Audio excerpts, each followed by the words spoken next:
Let's switch to North Korea, Mr. Secretary. They say they don't like you. By the way, they don't like me either, and they don't like Intelligence Matters, I hear. It's kind of interesting.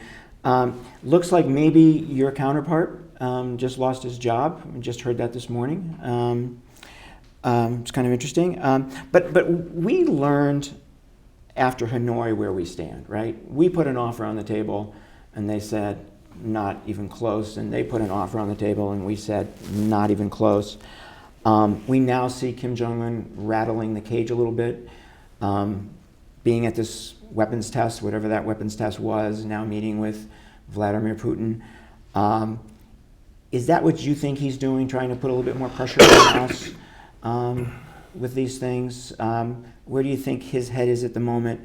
How do you think about that? So we've been down this road a number of times with the North Koreans throughout history. You've been involved in some of them. The pattern practice isn't terribly different this time. Having said that, each time the mistake that the United States made, in my view, and frankly the world, our partners who were alongside us in some of these discussions, was we handed them a bunch of money in exchange for too little. And we're determined not to make that mistake. I think the North Koreans now see that pretty clearly.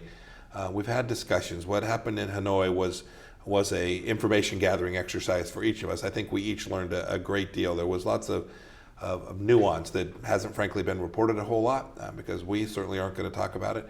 But there was a lot more nuance to the conversation than just, hey, they had a position, we had a position, we walked away. Mm-hmm. So there's more there to that. We hope that we can build on that. As for the personalization, from Mike Pompeo's perspective, that was a mid-level guy, and the North Koreans, we're very focused on getting the right set of incentives for both sides so that we can achieve the objective. It's going to be bumpy, it's going to be challenging. I hope that we get several more chances to have serious conversations about how we can move this process forward. So in those nuances in Hanoi and in your conversations since, do you see a path to a deal that gets to full denuclearization? I do. I absolutely do. Ultimately, this turns not on the details of that deal, where there's lots of room to work our way there. It ultimately turns on whether Chairman Kim makes the fundamental strategic decision, the one that he's told me half a dozen times he has made, one he's told the president a handful of times that he has made. There are lots of elements of this. There are many pieces. It's an enormous challenge for that country to make its shift too. It has for an awfully long time told its people that those nuclear weapons were the thing that kept them secure.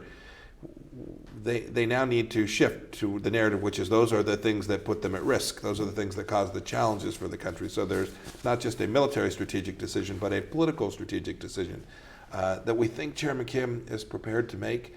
Only time will tell for sure, but I've seen enough to believe that there is a real opportunity to fundamentally shift the strategic paradigm on the peninsula there.